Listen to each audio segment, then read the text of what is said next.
शतवर्षीय युद्ध में कौन से दो देश शामिल थे? किसकी बात कर रहा है? शतवर्षीय यानी 100 वर्ष की बात कर रहा है। इस युद्ध में कौन से दो देश शामिल थे? फ्रांस जर्मनी, इंग्लैंड और फ्रांस, भारत और बांग्लादेश, चीन और जापान। सही जवाब है इंग्लैंड और फ्रांस। इन दोनों के बीच ही शतवर्षीय युद्ध हुआ था। Next question, hermit of Shimla किसे कहा जाता है? क्या बात बोल रहा है? हर्मिट ऑफ शिमला ये किन का उपनाम है? A.O.. Hume, Richard लाइडेकर, Chittaranjan Das, Vipin Chandra Pal. 4 options दिए गए। सही जवाब क्या है? ए.ओ. ह्यूम। ए इसका राइट आंसर था। Hello friends, welcome back to quiz 247 GK series में। आज हम लोग डिस्कस करेंगे सेट नंबर 115। 114 सेट्स ऑलरेडी हो चुके हैं और आज का वीडियो बहुत ही बढ़िया होने वाला है। बहुत ही अच्छे अच्छे क्वेश्चंस लेके फिर से आए हैं। बहुत ही एक स्टैंडर्ड लेवल का क्वेश्चन फिर से लाए हैं। 114 सेट्स जो है उसका जो प्लेलिस्ट है वो डिस्क्रिप्शन में दिया गया है। आप सारे वीडियोस को देख सकते हैं। फिर से हमने 25 क्वेश्चंस उठाया है और आगामी सारी परीक्षाओं के लिए हर बार की तरह बहुत ही महत्वपूर्ण रहेगा। आते हैं क्वेश्चन नंबर 1 पर। वीडियो के अंत तक जरूर बने रहिएगा। प्रोटीन एवं वसा दोनों की प्रचुरता है। आपको 4 ऑप्शन दिए गए हैं। आपको बताना है कि प्रोटीन और वसा दोनों इसमें से किसमें है? अखरोट, सोयाबीन, मूंगफली या फिर किशमिश। 4 ऑप्शंस दिए गए हैं। आपको क्या बताना है?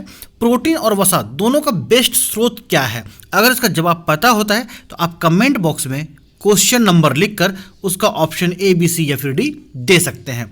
तो सही जवाब क्या होगा? सही जवाब है मूंगफली। सी इसका राइट आंसर था कि प्रोटीन और वसा का दोनों का जो प्रचुरता किसमें होता है? वो होता है मूंगफली में। सी जो था इसका सही जवाब था। क्वेश्चन नंबर 2 पर आते हैं। ओलंपिक में बहुत इंपॉर्टेंट क्वेश्चन है, ध्यान दीजिएगा। ओलंपिक में पदक जीतने वाली, किसमें बात कर रहा है? ओलंपिक में पदक जीतने वाली प्रथम भारतीय महिला कौन थी?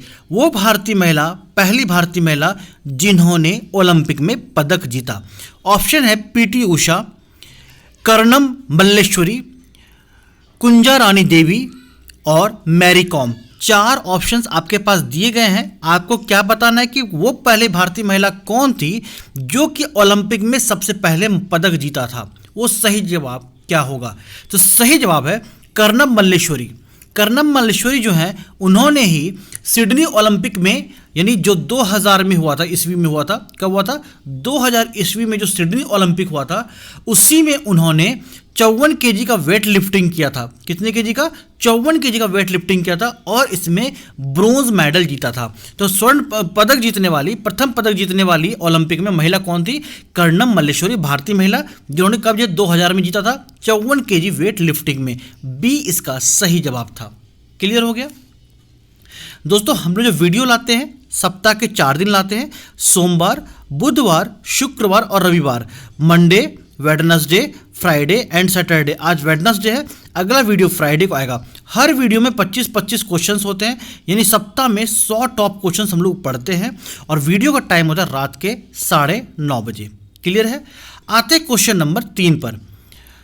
संघ लोक सेवा आयोग, UPSC, union public service commission की मूल संस्था लोक सेवा आयोग कब स्थापित किया गया था? बहुत आसान क्वेश्चन है लेकिन इंपॉर्टेंट है क्वेश्चन कि संघ लोक आयोग की जो है उसकी मूल संस्था लोक सेवा आयोग कब स्थापित किया गया था? 1926, 1937, 1950 या 1948? सही जवाब किसको जाएगा? सही जवाब जाएगा 1926 को। ए इसका सही जवाब है। और यूपीएससी जो है संघ लोक सेवा आयोग, उसकी स्थापना हुई थी 1926 को। हालांकि सबसे पहले जो यूपीएससी की परीक्षा हुआ करती थी वो ब्रिटेन में हुआ करता था। और एक क्वेश्चन और भी आता है कि वो पहले भारतीय कौन थे जिन्होंने लोक सेवा आयोग की परीक्षा पास की, है ना। ये क्वेश्चन कई बार एग्जाम में आ चुका है कि पर लोक सेवा आयोग की परीक्षा पास करने वाले प्रथम भारतीय कौन थे, तो उनका नाम था सत्येंद्र नाथ टैगोर। क्या नाम है? सत्येंद्र नाथ टैगोर, जिन्होंने 1864 ईस्वी में, तभी भारत में नहीं हुआ करता था, ब्रिटेन का जो है लोक सेवा आयोग हुआ करता था, उसी को उन्होंने परीक्षा पास की थी 1864 में। ये क्वेश्चन कई बार एग्जाम में आ चुका है कि लोक सेवा आयोग की परीक्षा पास करने वाले प्रथम भारतीय का नाम क्या था, तो जवाब है सत्येंद्र नाथ टैगोर। 5 बार से ज़्यादा क्वेश्चन आ चुका है, इंपॉर्टेंट है, लिख लीजिएगा। दोस्तों, अगर इस वीडियो का पीडीएफ आपको चाहिए विद आंसर, तो आप हमारे टेलीग्राम ग्रुप को जरूर ज्वाइन कीजिए, जिसका नाम है क्विज 742। यहाँ पे आपको पीडीएफ विद आंसर मिलेगा, क्विजेज भी मिलेंगे जहाँ पे क्वेश्चन को रिवाइज करा जाएगा। साथ ही किसी क्वेश्चन में डाउट है तो आप हमसे सीधा क्वेश्चन पे बात कर सकते हैं। और वीडियो अच्छा लगे तो प्लीज़ लाइक जरूर कीजिएगा। सर्वप्रथम चंद्रमा पर मानव को पहुंचाने वाला यान है, यानी वो यान, सबसे पहला यान जिसने चंद्रमा पर मानव को पहुंचाया। क्लियर है? देखिएगा, यहाँ से 2 क्वेश्चन को हम लोग लिंक करेंगे कि सर्वप्रथम चंद्रमा पर पहुंचाने वाला, मानव को पहुंचाने वाला यान, है ना। तो ऑप्शन क्या दिया है? लूना 9, अपोलो 11, जेमिनी 8 और वोस्तोक 1।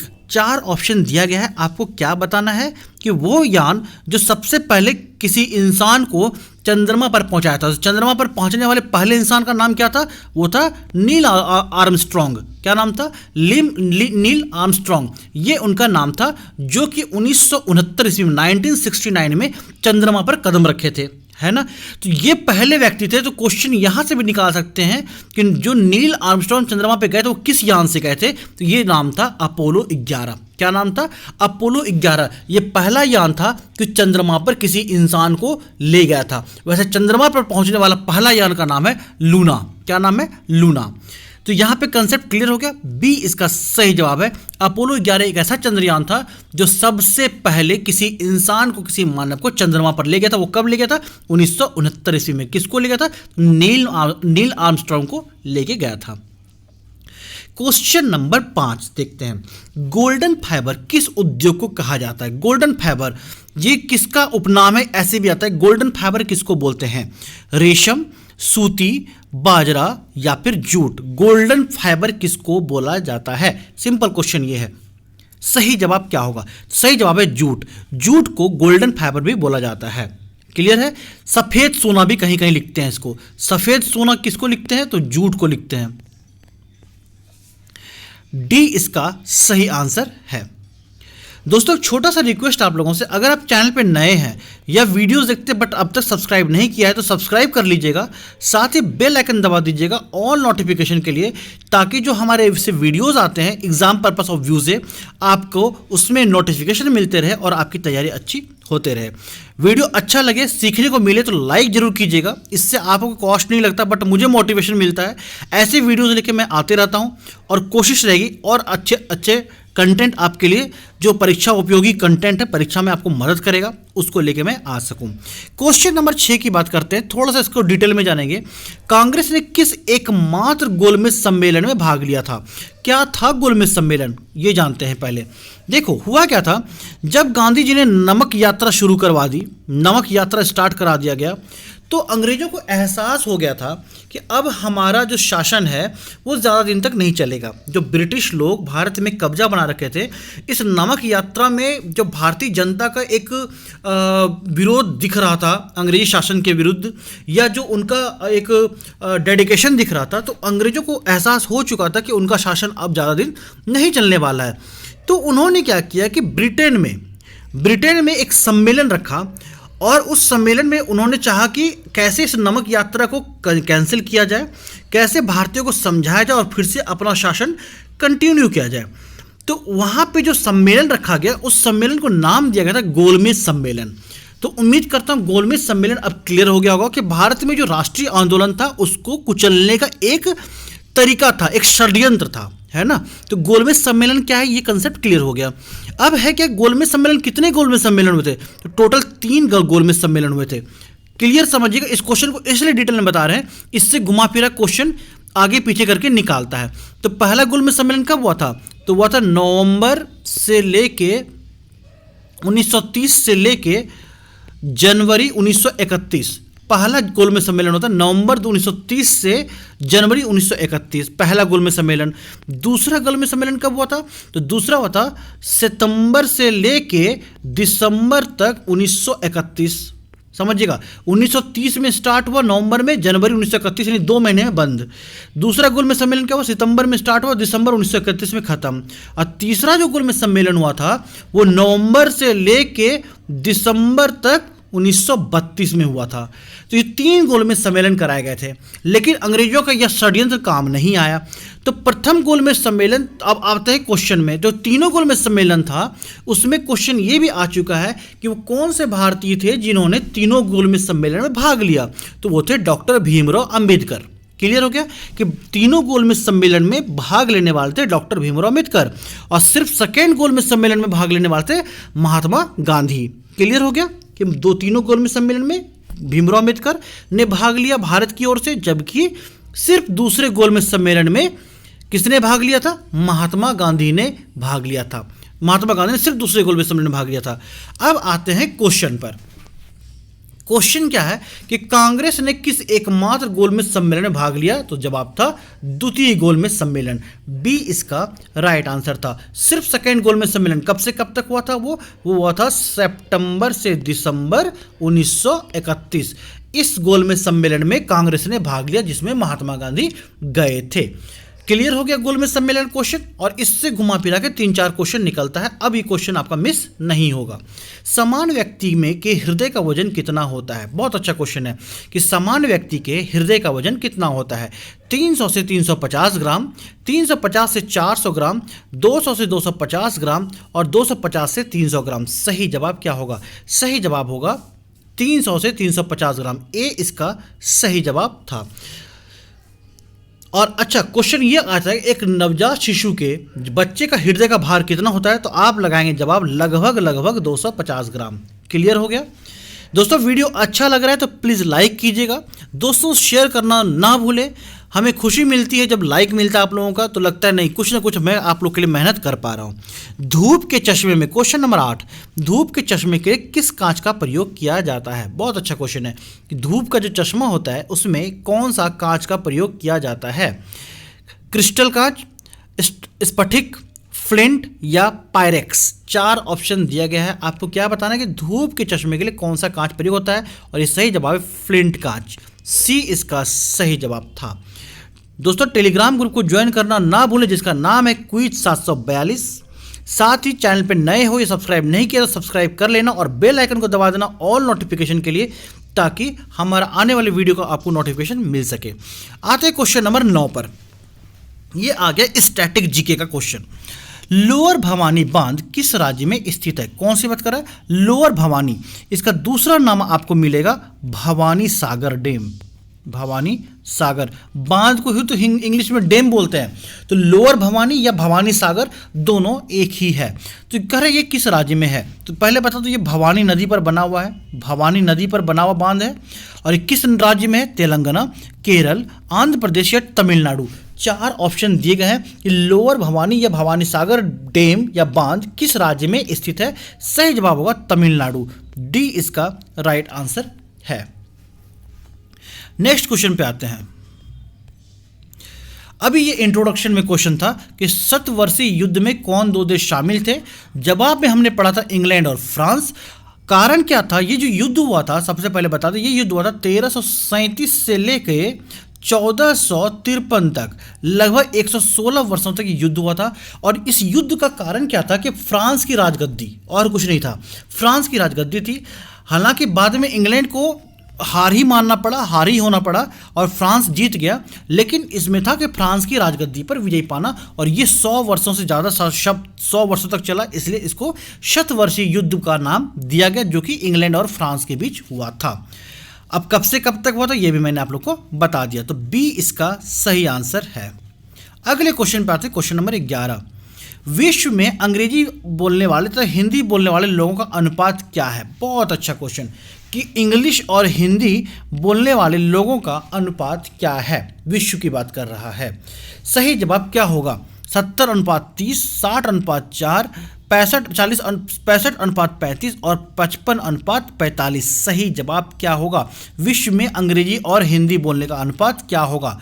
सही जवाब है 65:35। सी इसका राइट आंसर है, 65:35। अगले क्वेश्चन पे आते हैं। किस गवर्नर जनरल द्वारा सती प्रथा पर रोक लगाई गई थी? सती प्रथा क्या था? सती प्रथा ये था, हमने कई बार पहले वीडियो में बता चुका हूँ इसके बारे में, कि सती प्रथा ये होता था जब किसी लेडी का हस्बैंड का डेथ होता था तो उस हस्बैंड की चिता के साथ अपनी भी आहुति साथ में दे देनी पड़ती थी, जो एक बहुत ही गंदा प्रथा था, बहुत ही बेकार प्रथा था। इसको ख़त्म करने में हमारे भारतीय जो राजा राम मोहन राय एक बहुत बड़े समाज सुधारक रहे हैं, उनका भी बहुत बड़ा योगदान रहा है। अब आते हैं क्वेश्चन पे, किस गवर्नर जनरल द्वारा सती प्रथा पर रोक लगाई गई थी? Lord Wellesley, Lord Cornwallis, Lord Dalhousie, Lord William Bentinck. तो इसका जवाब है लॉर्ड विलियम बेंटिंक ने ही 1829 ईस्वी में इसको ख़त्म कर दिया था। किन्होंने? लॉर्ड विलियम बेंटिंक ने। और इसमें हमारे भारतीय कौन थे? राजा राम मोहन राय, जिन्होंने काफ़ी सपोर्ट किया था, है ना। आते हैं क्वेश्चन नंबर 13 पे। दोस्तों वीडियो अच्छा लग रहा है, सीखने कुछ मिल रहा है, प्लीज़ लाइक जरूर कीजिएगा, दोस्तों शेयर करना ना भूलिए, चैनल को सब्सक्राइब कीजिएगा। एशियाटिक सोसाइटी की स्थापना कब हुई थी? एशियाटिक सोसाइटी, इसकी स्थापना कब हुई थी? 1784, 1843, 1795 और 1825। 4 ऑप्शंस आपके पास रखे गए हैं और आपको बताना है कि एशियाटिक सोसाइटी की स्थापना कब हुई थी। सही जवाब जाएगा कब?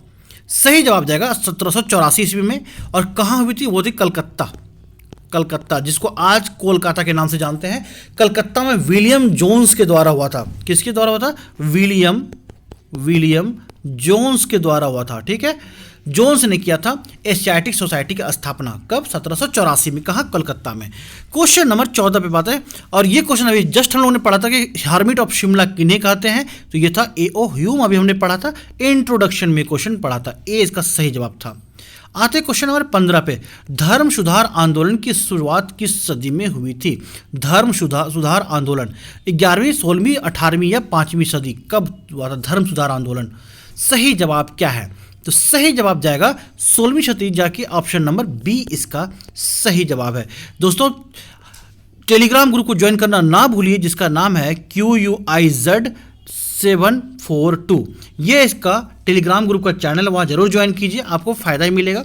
वीडियो को लाइक जरूर कीजिए, दोस्तों शेयर जरूर कीजिए। बस ये एक अनुरोध है, मैं ऐसे वीडियोज़ लेके आप लोग के आते रहूँगा और अच्छी से अच्छी तैयारी आप लोग कराने में मैं पूरी मदद करूँगा। अमेरिका को पूर्ण स्वतंत्रता कब मिली? ले, अमेरिका भी गुलाम हुआ करता था कभी भारत की तरह, और मैं बता दूँ गुलाम करने वाला कोई और नहीं था, ब्रिटिश ही था। ब्रिटिश ही था जो भारत को भी गुलाम किया था और अमेरिका भी गुलाम किया था। तो अमेरिका को पूर्ण स्वतंत्रता कब मिली थी? 1783, 1789, 1773 और 1776। सही जवाब क्या होगा? देखिए, अमेरिका को जो गुलामी का जो घोषणा हुआ था, स्वतंत्रता की घोषणा, वो हो गया था 1776 में, कि घोषणा हो गई 1776 में। लेकिन जो संघर्ष चलता रहा, जो पूर्ण कंप्लीट जो इनको एकदम अमेरिका फ्री हो गया, वो हुआ 1783 में, जब पेरिस की संधि हुई थी। पेरिस की जो संधि हुई थी, उसके बाद अमेरिका पूर्ण रूप से अकेला क्लियर हो गया, स्वतंत्र हो गया। ठीक है, अगले क्वेश्चन पे आते हैं 17। इटली की एकता का जन्मदाता किसे कहा जाता है? इटली का एकीकरण नेपोलियन, सब जानते हैं इसके बारे में, सी इसका राइट आंसर हो गया। इटली का एकता का जन्मदाता नेपोलियन, है ना। क्वेश्चन नंबर 18 पर आते हैं, देखते हैं क्या है। सरहिंद नगर परियोजना किस नदी पर बनाया गया है? सरहिंद नहर परियोजना किस नदी पर बनाया गया है? चिनाब, सतलुज, ब्रह्मपुत्र या झेलम? सही जवाब क्या होगा? सरहिंद नहर परियोजना, सही जवाब है सतलुज। ये कहाँ पर बनाया गया है? पंजाब में बनाया गया है। ठीक है, बी इसका राइट आंसर था। क्वेश्चन नंबर 19 पर आते हैं, बांधवगढ़ राष्ट्रीय उद्यान किस राज्य में है? कौन सा राष्ट्रीय उद्यान? बांधवगढ़ राष्ट्रीय उद्यान कर्नाटक, हिमाचल प्रदेश, मध्य प्रदेश और राजस्थान। सही जवाब क्या होगा? बांधवगढ़ नेशनल पार्क कहाँ पर है? यह है मध्य प्रदेश, MP में है। जहाँ पे सबसे ज़्यादा वनों वाला राज्य कौन सा है? MP है। चलिए MP के बारे में भी जान गए कि सबसे ज़्यादा जंगल कहाँ पे? MP में है। अच्छा, जो बांधवगढ़ राष्ट्रीय उद्यान है, इसके अलावा और भी वहाँ पे फेमस राष्ट्रीय उद्यान है जो एग्जाम में कई बार आ चुके हैं, वो है माधव, कान्हा, पन्ना, पेंच। ये 4 नाम हमने लिखा, पेंच, पन्ना, कान्हा और माधव, ये चारों नेशनल पार्क भी मध्य प्रदेश में है और एग्जाम में 4 के 4 पूछे जा चुके हैं। बैंकिंग एग्जाम के लिए फेमस है क्वेश्चन, ये 5 क्वेश्चन जो है बांधवगढ़, कान्हा, माधव, पन्ना, पेंच इसको घुमाते रहता है ना। आते हैं क्वेश्चन नंबर 20 पर। लखनऊ किस नदी के किनारे बसा है? बहुत अच्छा क्वेश्चन। कौन सा क्वेश्चन है कि लखनऊ किस नदी के किनारे बसा है? गोमती, सरयू, ब्रह्मपुत्र या फिर यमुना? सही जवाब क्या होगा? यमुना। लखनऊ किस नदी किनारे बसा है? तो सही जवाब है गोमती। ए इसका राइट आंसर हो गया। अगले क्वेश्चन पे आते हैं, क्वेश्चन नंबर 21। हिमाचल प्रदेश को पूर्ण राज्य का दर्जा कब मिला था? हिमाचल प्रदेश 18वां राज्य भारत का, ठीक है, 18th स्टेट था भारत का। तो वो कह रहा है इसको पूर्ण राज्य का दर्जा कब मिला था? 1987, 1971, 1961 या 1952? सही जवाब है 1971। 1971 में हिमाचल प्रदेश को पूर्ण राज्य का दर्जा मिल गया था। क्वेश्चन नंबर 22 की बात करते हैं। भारत में कुल कितने उच्च न्यायालय? हाई कोर्ट की बात कर रहा है। हाई कोर्ट की एग्जाम में कई बार आ चुका है कि भारत में कितने उच्च न्यायालय कुल हैं? 25, 21, 24 और 20? सही जवाब है 25, 25। ए इसका सही जवाब है। क्वेश्चन आते हैं, अंतरिक्ष का शहर किसे कहा जाता है? किसका उपनाम है अंतरिक्ष का शहर? City of space, space city भी बोल सकते हैं इसको, ठीक है, स्पेस सिटी भी इसको बोल सकते हैं। भोपाल, मैसूर, चेन्नई या बेंगलुरु? सही जवाब क्या होगा? तो सही जवाब है बेंगलुरु। डी इसका राइट आंसर है, ठीक है। अच्छा, बेंगलुरु का और उपनाम क्या है? इसको इलेक्ट्रॉनिक सिटी भी बोलते हैं, इलेक्ट्रॉनिक सिटी भी बोलते हैं, ठीक है। उसके बाद सिलिकॉन वैली भी बोलते हैं, सिलिकॉन वैली भी बोलते हैं। 2 हो गया। तीसरा इसको IT सिटी भी बोलते हैं, ठीक है, लिख लीजिए IT city, silicon valley, electronic city. 3 हो गया। चौथा क्या नाम है इसका? इसको हम लोग बोल सकते हैं सिटी ऑफ गार्डन भी बोलते हैं, सिटी ऑफ गार्डन भी बोलते हैं,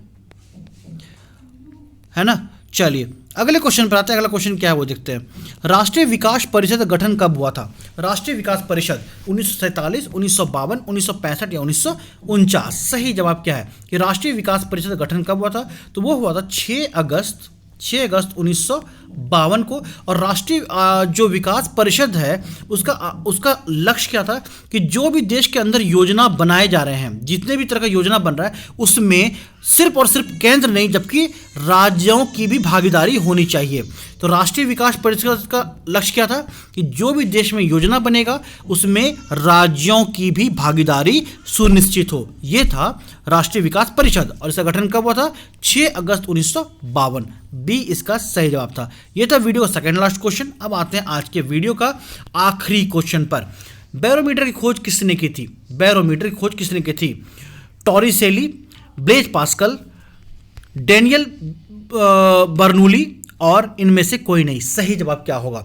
बैरोमीटर क्या होता है? जिससे हम लोग वायुमंडल का दबाव को मापते हैं। क्या होता है? वायुमंडल में जो प्रेशर होता है उसको मापते हैं। अगर ये क्वेश्चन लिख लीजिएगा, कई बार एग्जाम में आ चुका है कि अगर बैरोमीटर का पाठ्यांक गिरता है तो उससे क्या होता है? तो वो सूचित करता है कि आंधी आने वाली है। अगर बैरोमीटर का पाठ्यांक गिर जाए तो समझिएगा आंधी आने वाली है, यही सूचित करता है। एग्जाम में बहुत बार पूछा जा चुका है। तो बैरोमीटर से क्या नापते हैं? वायुमंडलीय दबाव को नापते हैं।